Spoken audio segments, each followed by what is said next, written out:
Okay, so now that Yahya Sinwar has been eliminated, that Israel is intensifying their attacks and siege on northern Gaza.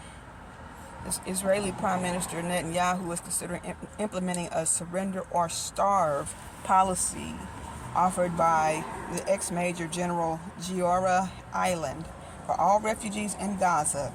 They're giving them a week to evacuate and go south to the humanitarian area near the Mawasi, near Jay El Bala, I don't know if I'm pronouncing it right, in central Gaza. So they're giving them a week to evacuate to central Gaza. And then after that week, there will be a total siege on northern Gaza, meaning there will be no food, no water, no electricity, no medicine, no supplies, no nothing. And after that week lapses, and they've been given a week to evacuate to central Gaza, they're saying anybody who remains there will be treated as a terrorist and considered a terrorist. So the idea behind this plan is that the civil population will leave and then only the Hamas militants will remain. So that is a way for Israel to just go ahead and clear out northern Gaza and to just get Hamas out of that area completely. So the plan has not been adopted officially by the government and the army, but they said it's being implemented in certain areas. It says there's an operation going on now in Jabalia, where 70 soldiers had already surrendered. Because I guess the whole option is this, with the civilians and the refugees in that area, because in the past few weeks there have been terrorists embedding themselves in these refugee areas and these schools and these shelters and these hospitals, to where Israel had to strike these places because they were being used as command centers, or Hezbollah or Hamas command centers. So after they killed Yahya Sinwar, they said, look, now we want y'all to just go ahead and get out of northern Gaza. They just want them out of there, period. They don't want any no ceasefire, no peace talks or nothing like that. So it says 70 soldiers have already surrendered, and this is after they killed Yahya Sinwar. So there's been no supplies coming into northern Gaza in the last 2 weeks. Said an evacuation order has been issued to the general population as well as the hospitals in northern Gaza to move to central Gaza. So they're saying that Netanyahu is considering implementing this plan officially. Says at this point, Israel's not trying to negotiate nothing with Hezbollah or Hamas. The only thing that they will be they may consider negotiating, and at this point, after they bombed Netanyahu's house in Caesarea, I don't think there's any possibility of a peace treaty or ceasefire agreement at all now. I think that is taken completely off the table after they bombed Netanyahu's house and tried to kill him and his wife. This was the day before yesterday, I believe. So the only leverage that I think that Hezbollah and Hamas may have at this point are their hostages that they're holding right now. And some experts believe, according to what I've been reading, is that a lot of those hostages are probably already dead. So Israel also has some hostages, and they also have the main remains of Yahya Sinwar, what's left of him. They got his body, what's left of it, as he was jacked up. I mean, he was pretty messed up after those two drone strikes in that building that he ran into, and then he was shot in the head. So ain't much left of him, but they still have his body, and Hamas wants it to give him a decent burial and probably build him a shrine with him buried in it. So they really want his body to give him a decent Muslim burial. So that's the only leverage that they have at this point. And because they're still holding some hostages, because I don't think they're stupid enough to have killed all of their hostages. because then they wouldn't have no leverage at that point. So, yeah, that's the thing.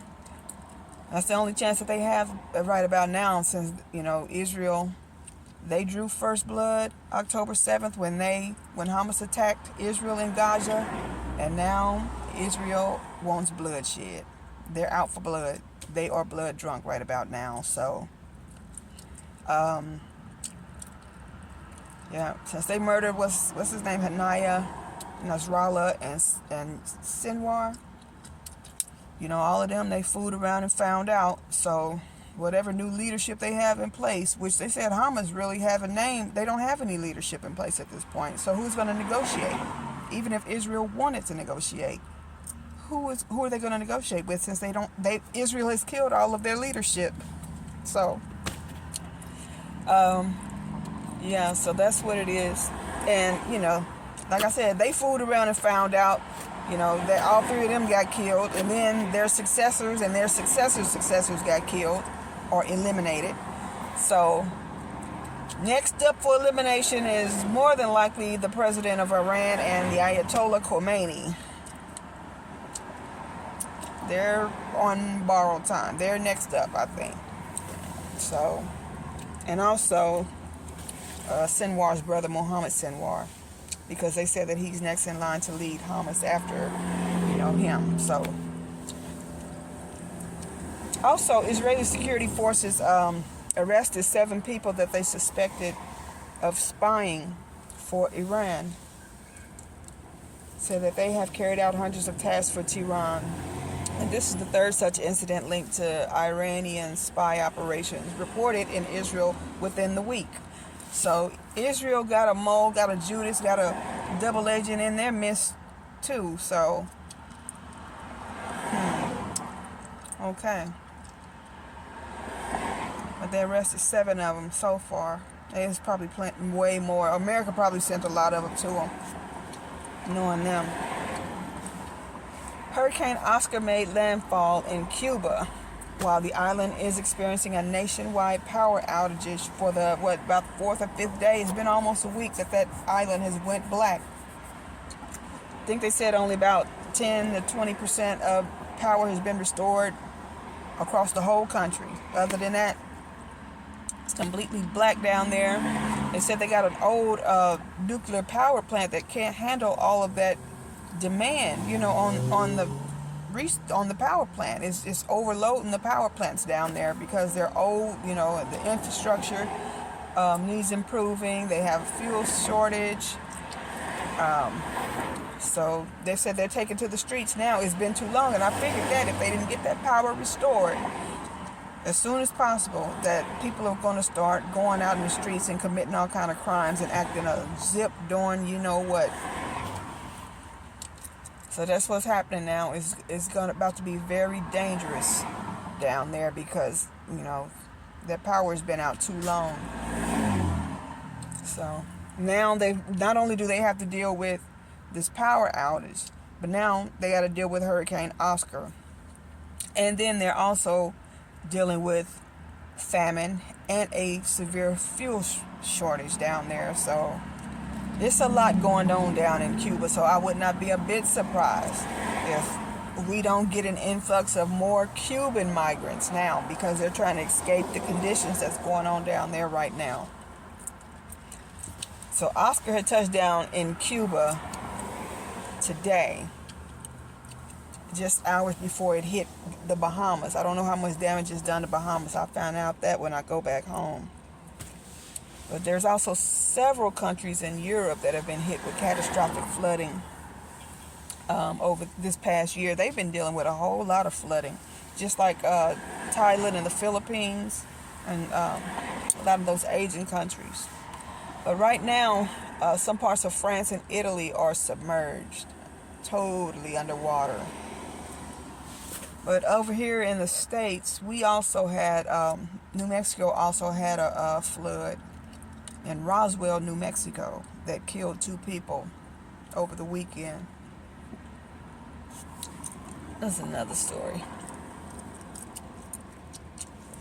78-year-old Donald Trump, he's almost 80 years old, and he decided he wanted to clown Kamala on her birthday and pull a publicity stunt where he went to visit a McDonald's in Pennsylvania, which is a battleground state.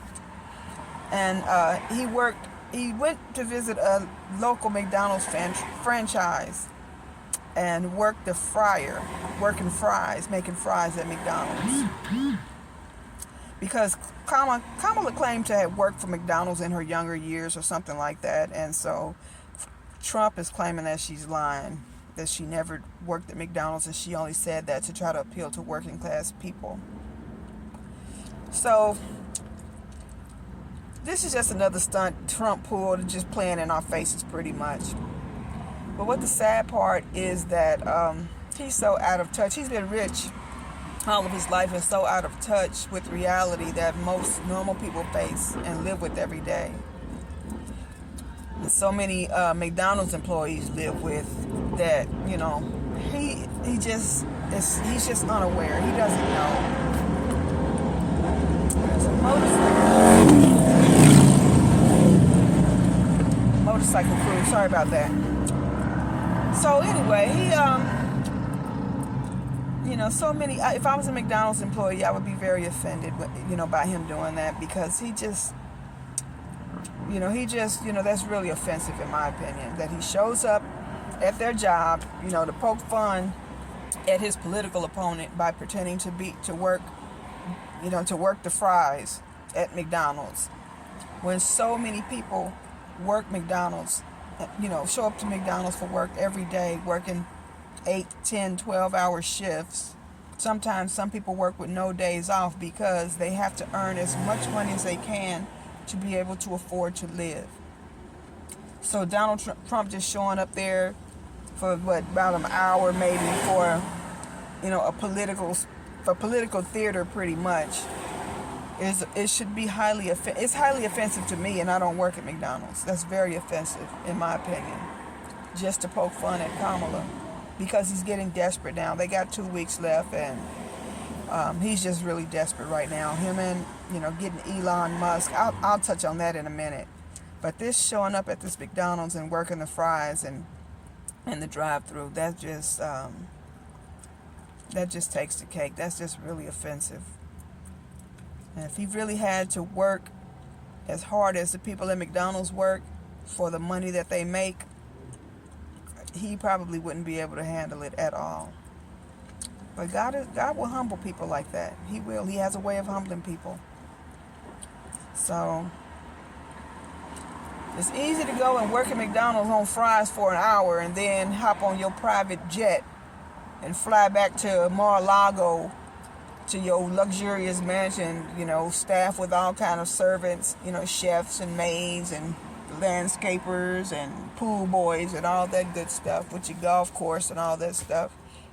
So it's easy for you to work fries at McDonald's, and I don't know. So what it is about him is that Trump he's been rich and privileged and handed everything his whole life.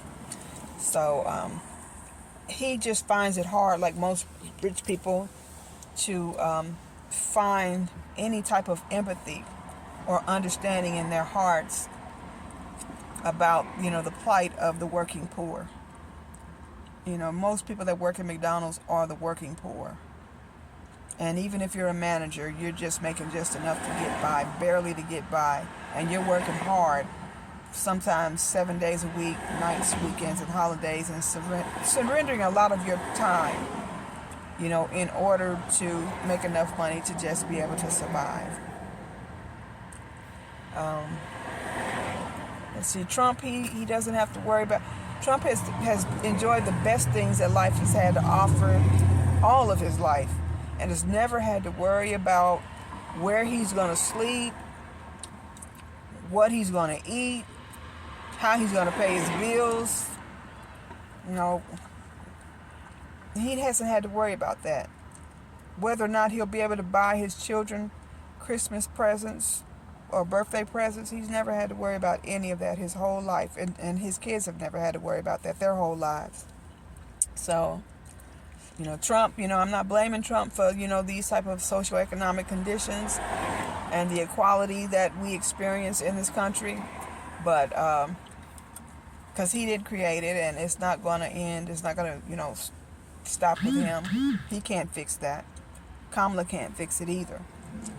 So, but it just makes you think. Sometimes rich people or people who have been raised with a silver spoon in their mouths, they are so out of touch with reality and unaware of what's really happening in the world around them.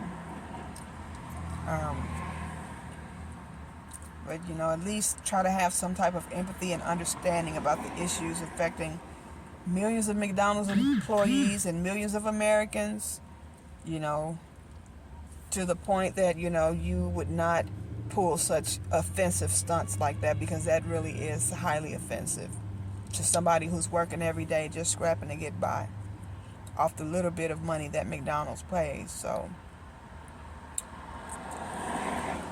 speaking of Trump, the Oklahoma school district, I talked about that, where they're trying to figure out a way they can get him $3 million to his campaign. The superintendent is trying to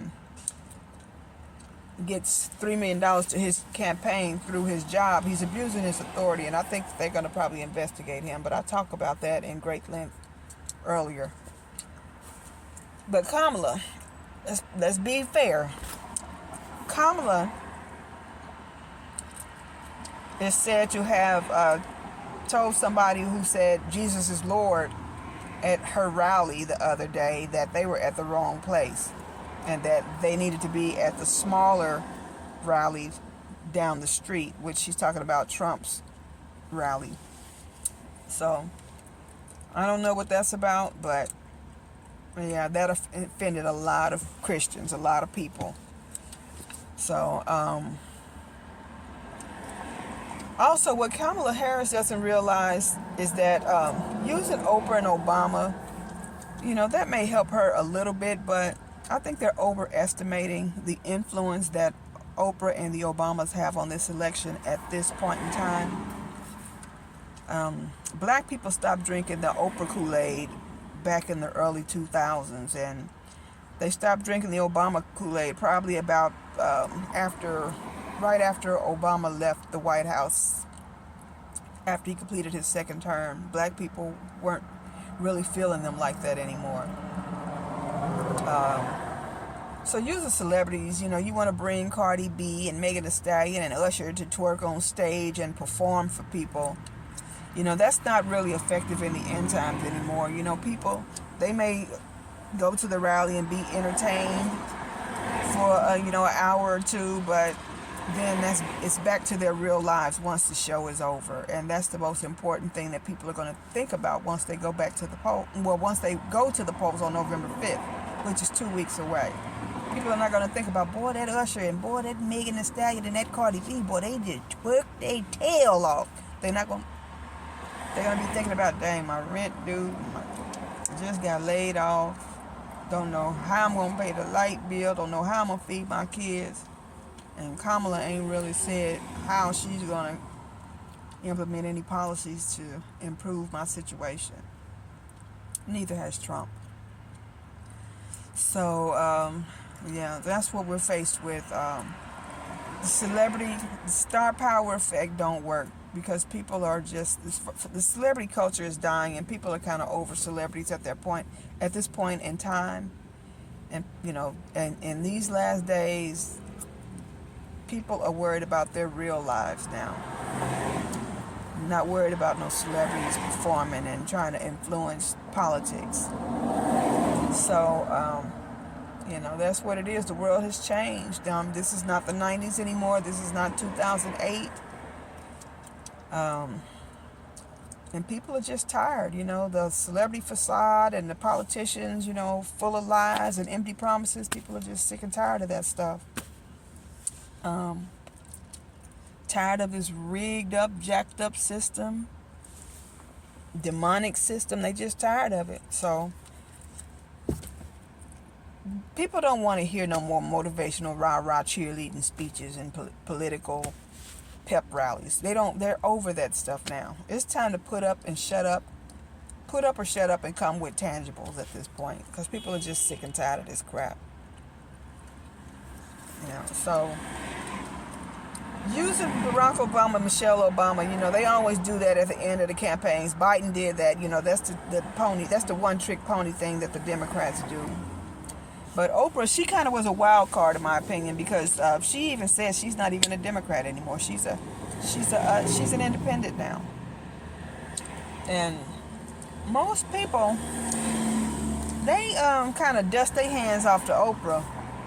They dust their hands off of Oprah with that Maui stunt she pulled during the wildfires, when she was making a commercial asking people for money to donate to charity, and buying up all the land in Maui, and hiring the fire department to protect her massive mansion while other people were suffering and experiencing a crisis.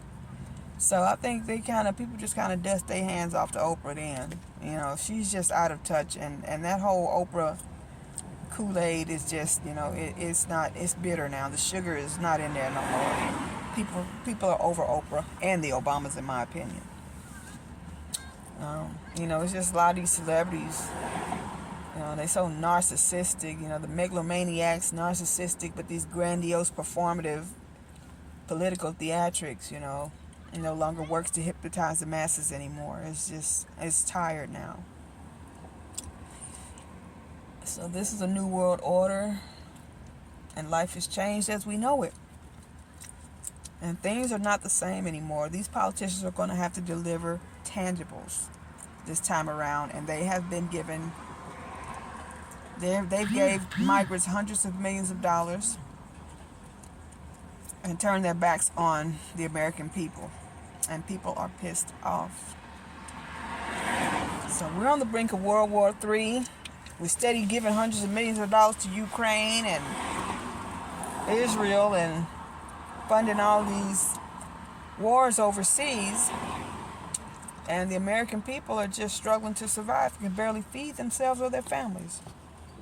Experiencing massive layoffs and things like that. So back-to-back natural disasters with hurricanes and stuff, and wildfires and floods, back to back. So the time for political games and theatrics is over. We don't need no more dog and pony shows. So there's just too much at stake right now. These are life and death situations, and a serious time that we're living in now, and we just don't have the time to play games anymore. So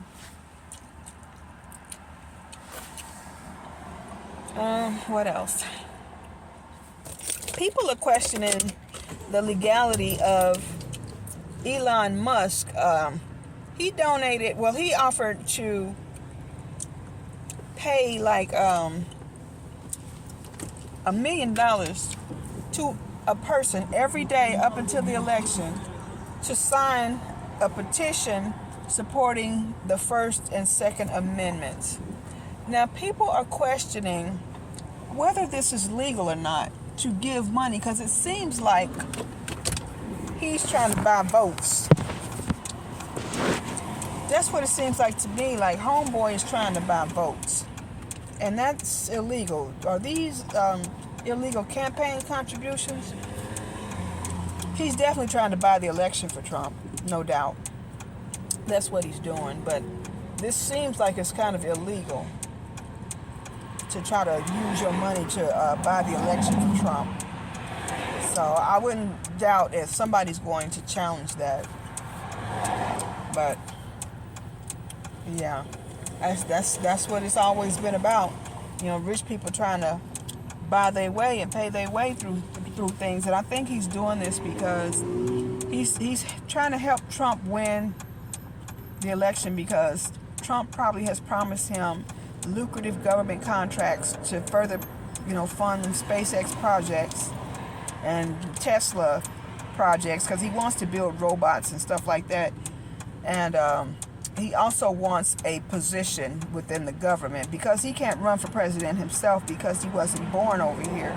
So he'll have to settle for like some type of high-ranking government position or appointment by Trump. So I think that's what the deal has been made between them two.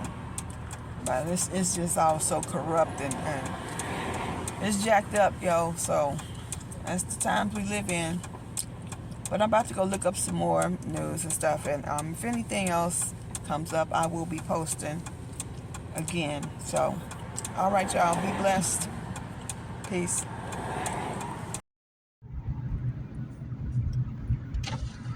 So there was a story about Trump. Oh no, there's a Republican school superintendent down in Oklahoma who is trying to. Well, you know that in Oklahoma they allow the Bible to be taught in schools, and so the state superintendent, who happens to be a Republican, is he's approved a certain type of Bible to be taught he approved that the Bible be taught in the schools, and that he is trying to procure $3 million worth of these Bibles. Now, he's being sued because, for one, it violates the First Amendment rights of the students, because you can't just teach just one religion, Christianity, when you have students who are Muslims, parents who may be Buddhists, or, different types of religions. You have students whose parents may not be religious at all. So you can't impose Christianity district-wide and violate the students and staff members' religious rights. That's in the First Amendment. Also, this violates the separation of church and state, which I look for that to be pushed up to the Supreme Court to challenge this, because the First Amendment also provides that there is a separation of church and state. So you can't incorporate religion into the school district, because that's the state. And then the third argument that these parents and teachers and ministers raise is suing this superintendent is that the Bible that he is trying to buy, spend $3 million on, is like 55,000 Bibles, is a Bible that meets certain requirements. He wants it to meet certain requirements. And those requirements are that it includes the Declaration of Independence and I think the Bill of Rights, or something pertaining to the Constitution. Well, as we know, most Bibles don't have all that. So he is trying to steer this contract toward a particular vendor. And that vendor is a publisher of those Trump-endorsed Bibles, because they contain the Bill of Rights. And I think it was the Bill of Rights, and it has to have the Declaration of Independence printed in those Bibles. Now, what Bible do you know has all that printed in the Holy Scriptures? So that's their argument, is that there's only one particular Bible that they know of that meets those requirements in order to secure that contract, and that is those Bibles that were endorsed by Trump. So what that amounts to is this guy is trying to use his position as superintendent of the school district for the state of Oklahoma to procure. It might be just Oklahoma City. He might be superintendent of just Oklahoma City School District. But either way it goes, he's trying to purchase 55,000 Bibles. Trump sells these Bibles for $59.99, which is $60 rounded up to the next penny. So he's trying to buy these Bibles, these Trump-endorsed Bibles, steer the contract, draft the contract to where that particular Bible meets the requirements in order to get that contract. So they're challenging the legality of that contract, because he doesn't have the authority to distribute education materials. It violates the First Amendment rights for the separation of church and state, and the religious rights of the students and staff. And because he's steering this toward a certain vendor, which he's a Republican, he's trying to illegally make an illegal campaign contribution by buying these Bibles to the tune of $3 million, because if they buy those Bibles for $3 million, that puts $3 million in Trump's pocket or into his campaign coffers, which is illegal. So they're trying to backdoor their way into giving Trump $3 million. So they got pretty strong argument, and I think that they're going to win on that case.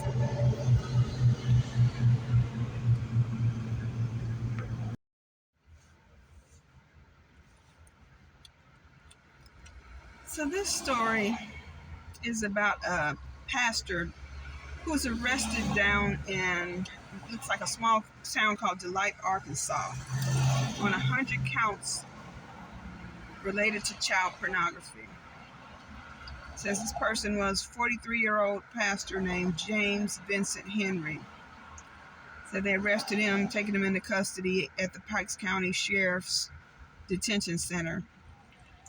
But they said this guy had been a foster parent to 70 children over the years. He's been married to 12 years to his wife, who is also a co-pastor. They'll let you know that's off right there, because why is his wife a co-pastor? Ain't no female got no business being a co-pastor of any church. God did not anoint or appoint any female to pastor no church and be in a position of authority over any man. Now, she can have a women's ministry, and she can minister to a man and assist a man, but she is not supposed to have any position of leadership or authority over a man. That's off right there. So the church that he was pastoring at is called Crossroads Assembly of God Church, Crossroads Assembly of God Church in Delight, Arkansas. Said he's a foster parent to over 70 kids, him and his wife. They have 3 children of their own. Said the investigation began on September 25th when they received an anonymous tip to investigate him. So he goes on like social media message apps to, I guess, commit his crimes, to carry out his crimes. So they reviewed digital evidence collected from the search warrant and information drawn from social media messaging apps. So he remains in custody.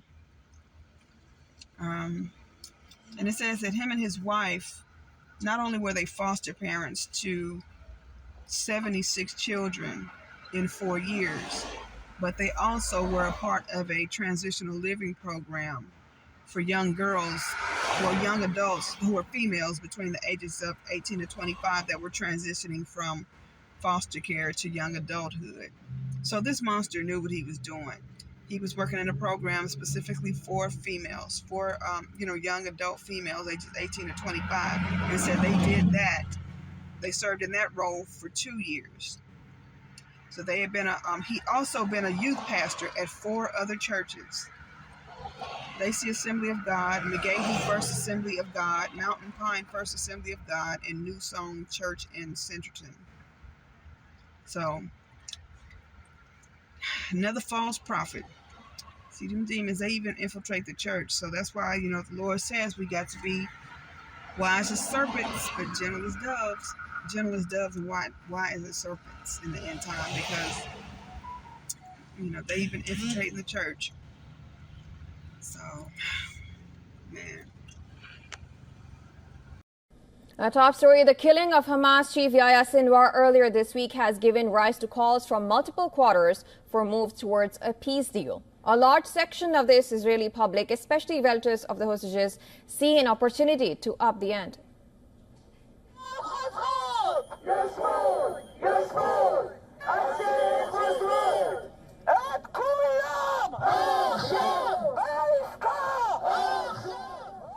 On Saturday night, a huge crowd of protesters gathered outside the Caesarea residence of Israeli Prime Minister Benjamin Netanyahu, demanding his government make the return of the hostages their top priority. They chanted slogans and held banners that read, "You got your revenge, now bring consolation. There's no victory without a hostage deal." However, according to reports, facing pressure from his far-right coalition partners who seem dead set on refusing any kind of deal with Hamas, Netanyahu has not yet outlined any strategy to capitalize on Sinwar's death. He has, however, maintained that Israel will continue fighting until the victory. Yesterday, a drone was launched from Lebanon at his holiday home. Now, in a post on social media, Netanyahu called it an assassination bid, saying it was a grave mistake and cleared it would not deter him or Israel from continuing what he called a just war. The Israeli military said that about 200 projectiles had been fired from Lebanon by Hezbollah, targeting the country. Israel pounded Lebanon with at least a dozen airstrikes on Beirut in the last 24 hours. IDF said that it targeted Hezbollah's weapons storage facilities and its intelligence headquarters command center. The G7 defense ministers in a joint summit said they support the Lebanese armed forces in their essential and indispensable role for the protection, security, and stability of Lebanon. U.S. Defense Secretary Lloyd Austin said that the country would like to see Israel scale back some of its strikes in and around the Lebanese capital of Beirut. And we'd like to see things transition to some sort of negotiation that would allow civilians on both sides of the border to return to their homes. And that's the point that I'll continue to make with Minister Gallant. And I think, yes, he does take on my input.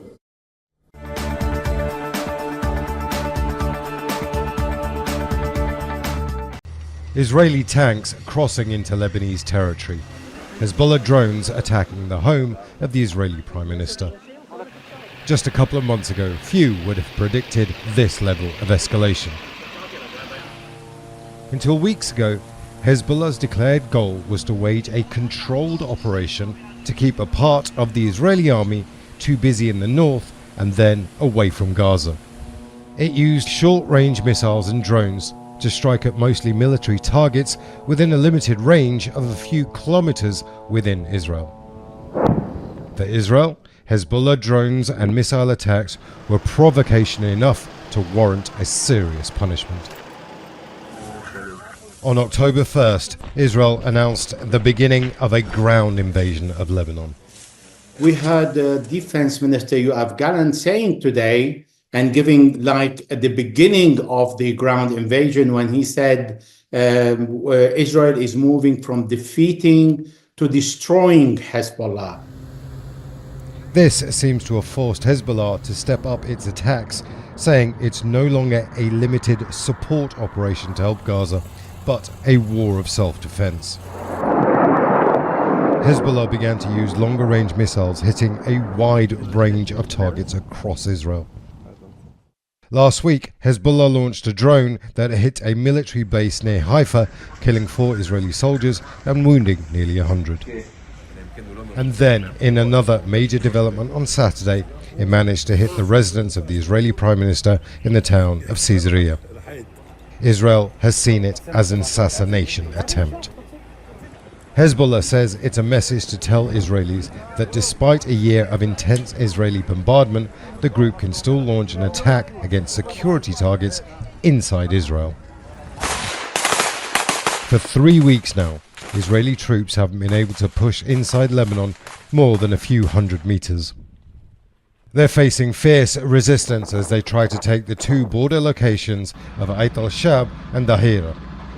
Hezbollah is sending messages to Israel, trying to persuade Israel to think again, although knowing that 5 divisions on the borders have only one objective, is to move into south of Lebanon. Meanwhile, there's been no let-up in the Israeli artillery bombardment and the air raids of the area. Of all the strikes that have taken place today, perhaps the most serious took place just over there on that ridgeline where the use we saw of cluster munitions were used. Cluster munitions are a very serious type of weapon. It's a bomb that effectively drops little bombs across a wide area. Israel has also been using white phosphorus in its attacks in Lebanon. Both white phosphorus and cluster munitions are banned under international law. Imran Khan, Al Jazeera, Hasbaya, Southern Lebanon. Make sure to subscribe to our channel to get the latest news from Al Jazeera.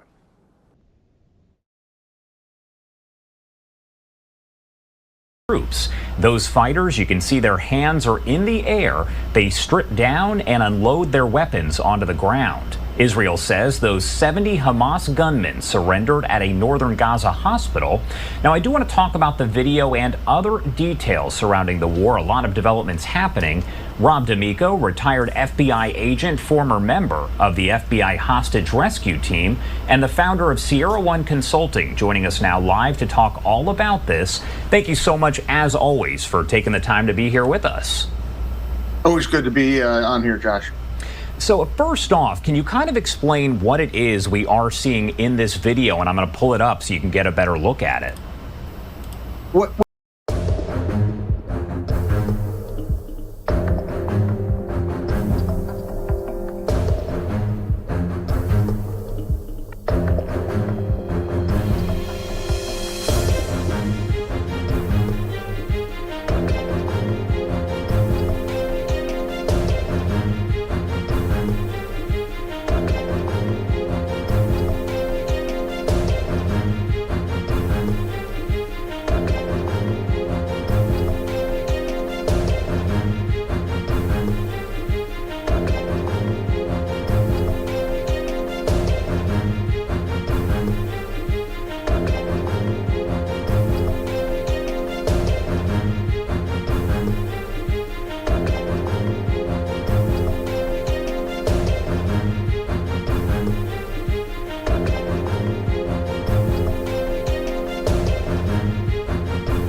Engineers and construction specialists are at the site of the coastal Georgia ferry dock gangway today that collapsed and killed at least 7 people.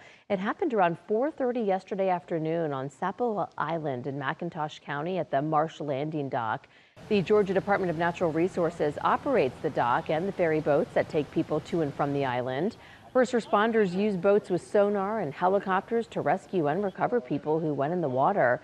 8 people were taken to the hospital and at least 2 of them had critical injuries.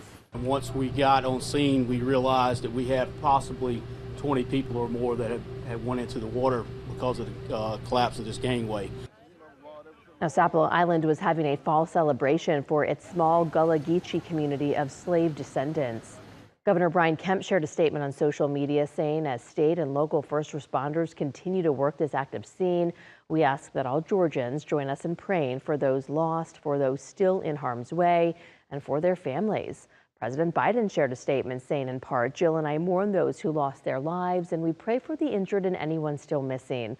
We are grateful to the first responders at the scene." Swells pounding the coast. Winds hitting homes at 120 kilometers per hour. Oscar, the Category 1 hurricane, was downgraded to a tropical storm as it made landfall in Cuba. Oscar, it must be said, is already on Cuban land. It made landfall near the city of Baracoa on Sunday at around 6 p.m. But such weather warnings on television were not able to be transmitted into many homes. For even before the storm hit, Cuba's been grappling with a nationwide power outage. It is one of the worst blackouts in years. On Friday, the power grid failed across the country when the island's biggest coal-fired power plant suddenly stopped working. After days without electricity in the sweltering Caribbean heat, the situation for many Cubans has become untenable. It's been 3 days since the electricity has not come on, not even for a moment. There's no water, there's no food, it's all going rotten. I feel like crying and screaming. I really don't know what I'm going to do. Living in the pitch black, as soon as the sun goes down, many Cubans protested by banging pots and pans. Authorities said they're doing the best they can to turn the lights back on in what they're calling an energy emergency. When there is a power outage, one feels powerless. Without electricity, there is no water, no production of medicine, no food collection. Electricity is essential and it affects everything. It creates an annoyance. It's an annoyance for all. The outage and Tropical Storm Oscar come as Cuba is in the midst of its worst economic crisis since the fall of the Soviet Union. Soaring inflation and a lack of basic goods are commonplace, and embargoes from the U.S. mean that acquiring fuel and nearby help are all the more difficult. Tonight, southeastern New Mexico reeling after historic and deadly flooding hit Saturday. Torrential rains slamming Roswell with incredible force. An all-time record of nearly 6 inches in just a few hours. Dang, Roswell. I'm gonna get on the roof, I think. Nearly knee-deep murky waters at this banquet hall, turning a celebration into an evacuation. Emergency calls revealing the unfolding chaos. Just got a call about a couple of kids stuck on a roof and multiple houses over there with people stuck. They're up on their cabinets. The New Mexico National Guard, alongside other agencies, rescuing nearly 300 people and even a dog stranded in floodwaters. I am completely surrounded by water. Watch this dramatic moment as Chaves County Sheriff Mike Harrington got on his car roof to survive the sudden floods as he warned others to get off the road. That is the side of my truck. And there are multiple vehicles. Came into this not expecting that much water, and before I know it, I was swept off into this. Tonight, while water levels have started to recede in some parts, some areas remain dangerous. Officials warning residents to stay off the roads. Flood watches continue through the night with more rain in the forecast. I guess I'm not going that way. Adding insult to injury in this deadly and already historic deluge. George Solis, NBC News. Thanks for watching. Stay updated about breaking news and top stories on the NBC News app or follow us on social media. The regions hit by this week's torrential rains are rarely flooded. The water is now receding, but residents are still stunned by the amounts of rain that fell in their town and the risks they faced only hours ago. This business owner, his employees and clients were trapped in his store. We called for help from a policeman who was outside so he would break the window. We couldn't break it from the inside. When we threw a chain at it, it bounced back. Imagine the anxiety. Rivers burst their banks, roads and railway tracks were covered with muddy water. More than 6 months of rain fell in 2 days. On Friday, Prime Minister Michel Barnier called to improve natural disaster management through more EU cooperation. We must prepare with climate change to face risks and disasters in all areas more frequently. The more we prepare ourselves together at the European level, the better it will be for everyone. Homes and infrastructures were damaged. Insufficient planning led to animals being swept away. The water is now receding. Experts are beginning to assess the damages, with residents and professionals saying they will show solidarity and face the crisis together.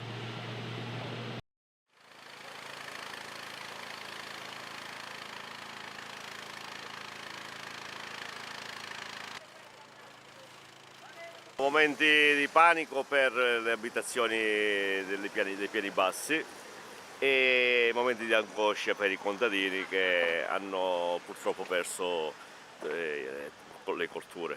I terreni si induriscono talmente dalla siccità che poi quando piove diventano come se fosse cemento e quindi quest'acqua in questa quantità diventa ingestibile e quindi il fiume sonda e si riempiono le strade di acqua e di fango soprattutto.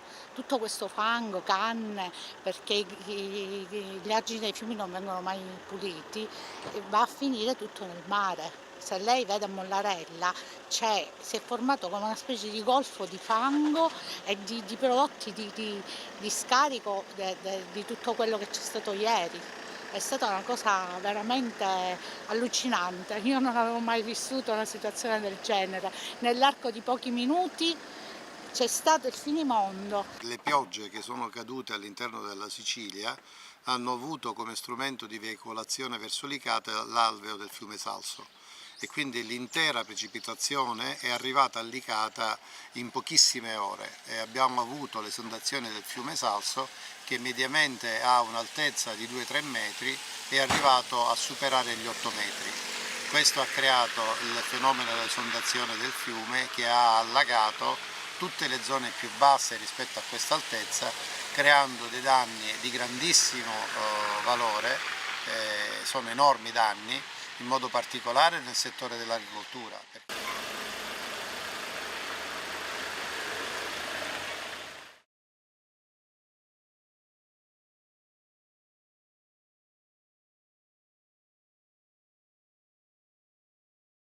If I hear anybody saying their vote does not matter, then it doesn't matter who we elect. Read up on your history. It matters. We've got to get people to vote. In fact, if you want to give Michelle and me a good send-off, and that was a beautiful video, but don't just watch us walk off into the sunset now, get people registered to vote. If you care about our legacy, realize everything we stand for is at stake. All the progress we've made is at stake in this election.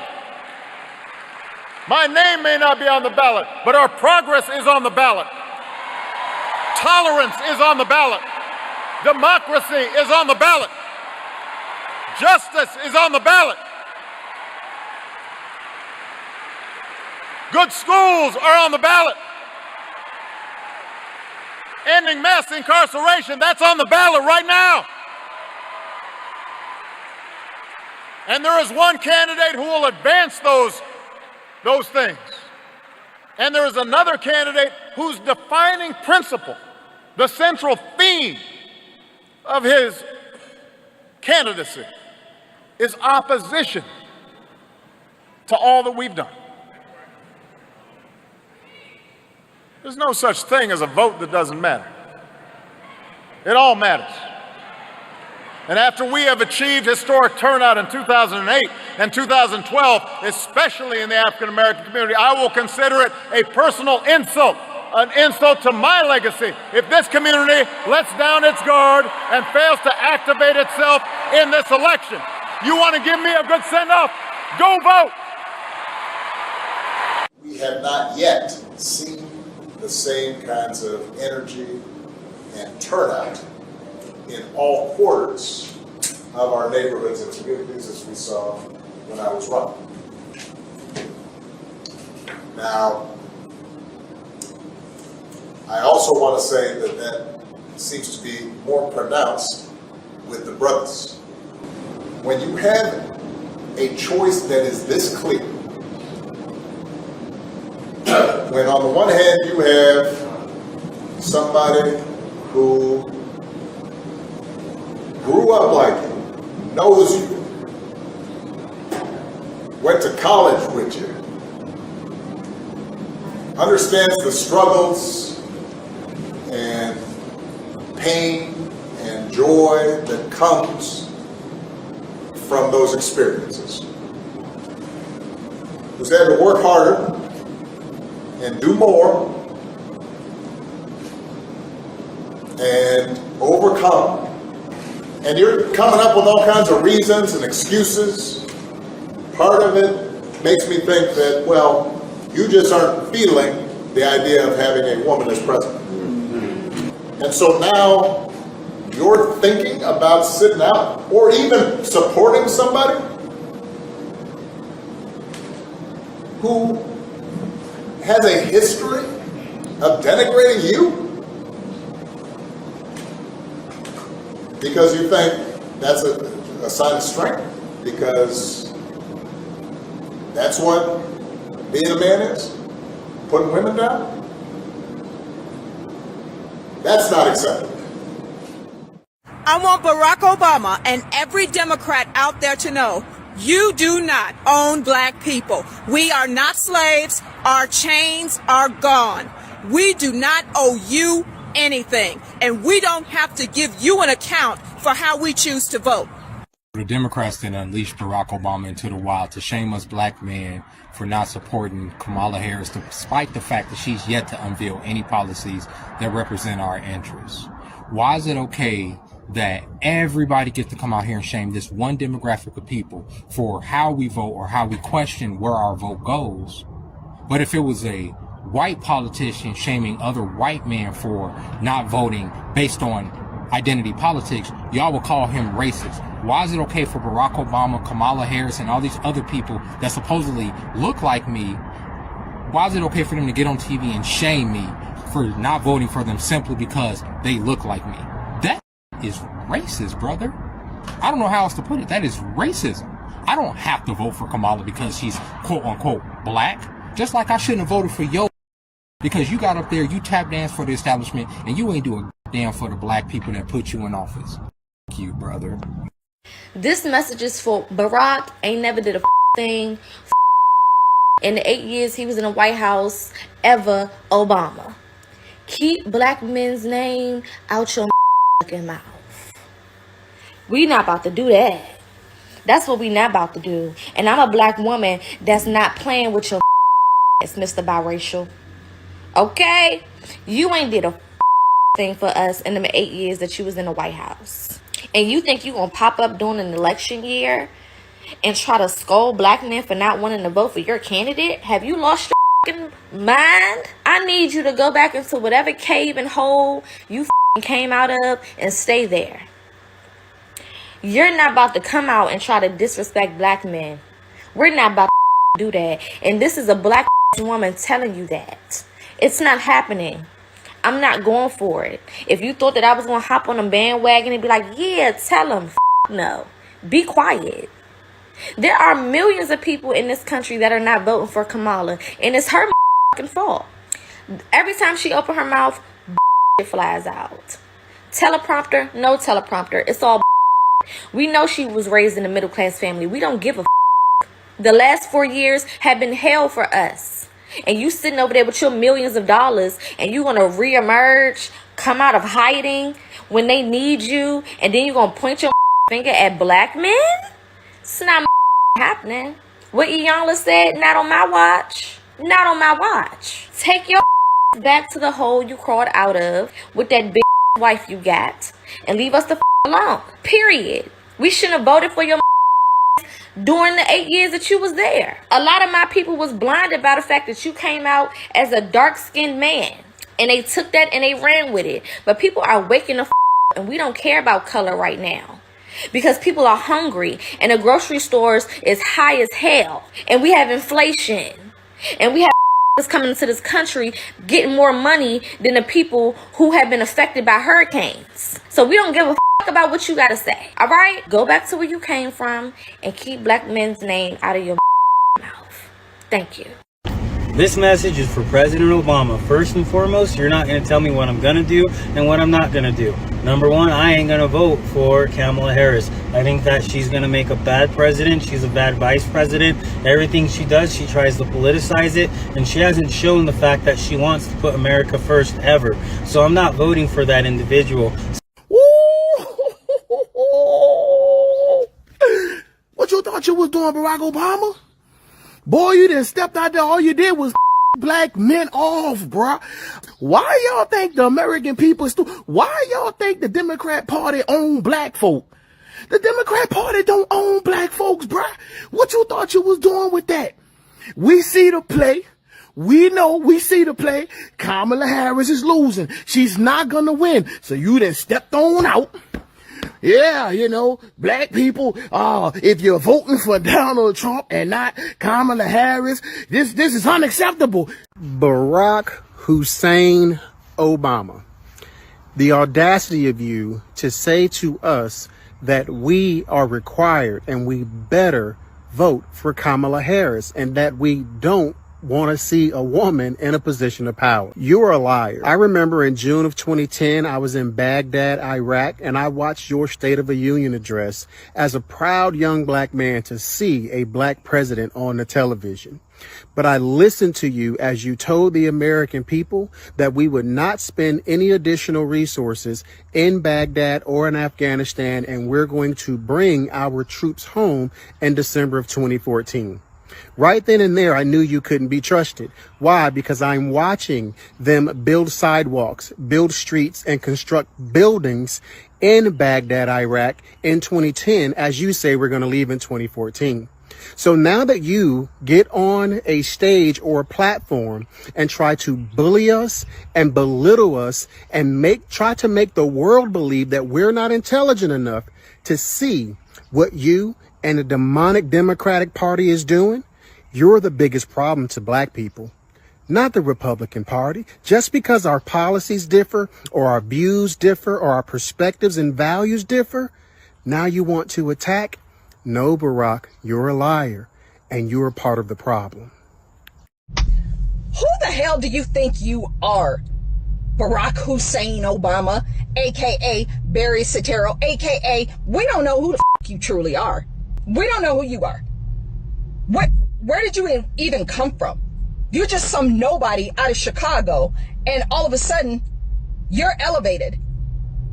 Just like Kamala. See, we already know the game now. You people aren't even real. You're created in a Hollywood studio with script writers and production teams. Because you yourself there, Barry, are nothing more than a figment of everybody's imagination, and now you're off because black men are seeing through all of the facade and the Hollywood.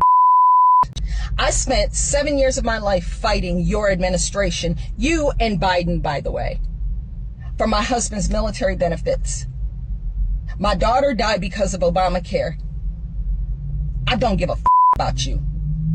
And I will be glad when we do not have to see you in the mainstream anymore. And the state superintendent plans to put Bibles in every Oklahoma classroom. But there are questions, not only about the money. You can't take money from one place and move it to another and spend on another. But also, which Bible? A lot of people call the Trump Bible.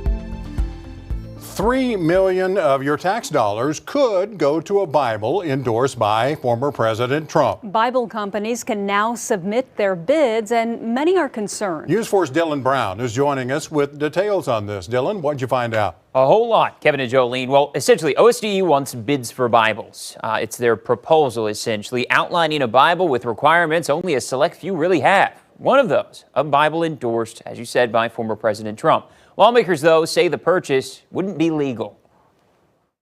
Oklahoma's Department of Education officially asking for bids on Bibles. A request for proposal, 55,000 Bibles. The cost, $3 million. So this would give us the ability to utilize $6 million. So we're like, wait a minute. Oklahoma Watch has been diving into the details all week. OSDE told them the $3 million comes from payroll. This is an agency scarred by staffing issues. Questions about whether this department has the staff to do their critical function, right? Walters says the Bibles have to be the King James Version, but with rare inclusions of the U.S. Bill of Rights, the Constitution, Declaration of Independence, even the Pledge of Allegiance. Spokesman Dan Assett not responding to our request for comment, but taking to X, saying they expect a robust competition for this proposal. But Oklahoma Watch found one that comes the closest. God Bless the USA Bible. Which that's the Lee Greenwood one, right? That's the Lee Greenwood one. People call the Trump Bible.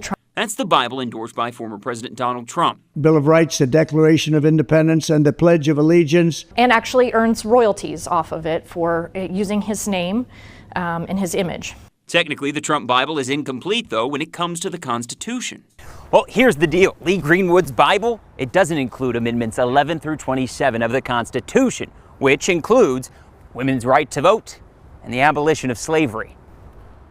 The cost? Around $60. So 55,000 of those, that's just over $3 million. In fact, I've got a Bible app right here on my phone. How much did that cost?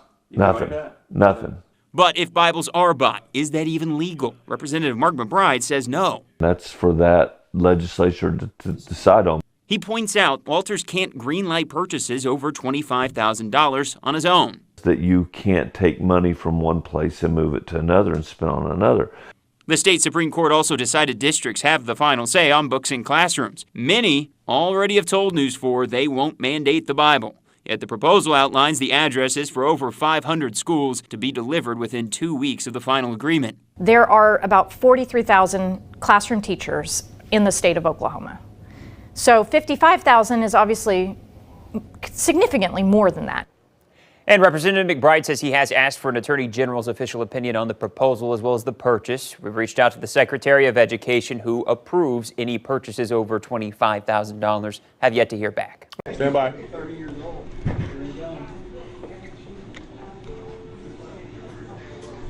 you. Hello, everybody. Sir. My first day at McDonald's. I'm looking for a job. Hello, President Trump. I'm Derek Jack Antoni. I'm the owner. Well, that's a good owner. Must be a wealthy guy, huh? Thank you very much. Well, I'm looking for a job, and I've always wanted to work at McDonald's, but I never did. I'm running against somebody that said she did, but it turned out to be a totally phony story. So, if you don't mind, I want to work the French fry counter. Absolutely. Okay, how much are you paying me? How much are you paying? Hello, everybody. Inda is here. This is Inda. She has an apron for you. Good job on the first day. I think I should take off. Should I take off my jacket? I think so. The press wants to see this. Oh, you. He's a wealthy guy. He owns a lot of McDonald's. Okay. That's great. Thank you. Okay. Oh, I think it's good. You want to do that? Yeah. Mr. Trump, what's your favorite thing to order at McDonald's? I like it all. I like every ounce of it, everything. But I do like the French fries where I'll be working. I listened to Kamala. She said it was so hot. It was so hot. It was such a tough job. But don't you have a man that's been doing it for many years at the French fries, right? I want to learn everything. We're going to see. I'm going to learn how to do it right now. Thank you. Welcome here. So President Trump, I have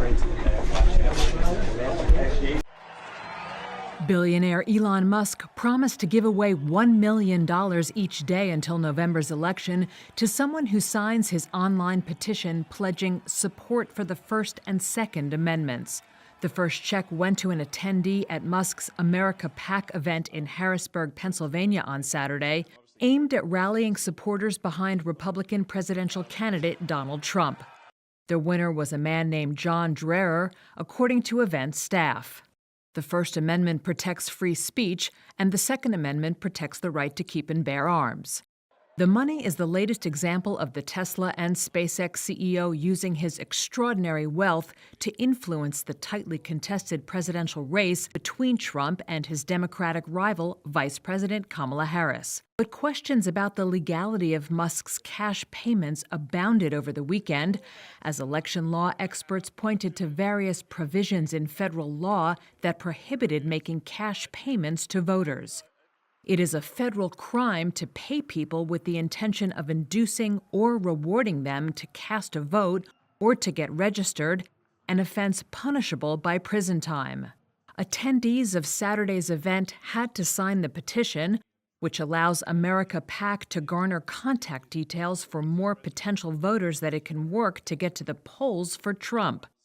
Musk, ranked by Forbes as the world's richest person, so far has supplied at least $75 million to America PAC, according to federal disclosures, making the group a crucial part of Trump's bid to regain the White House.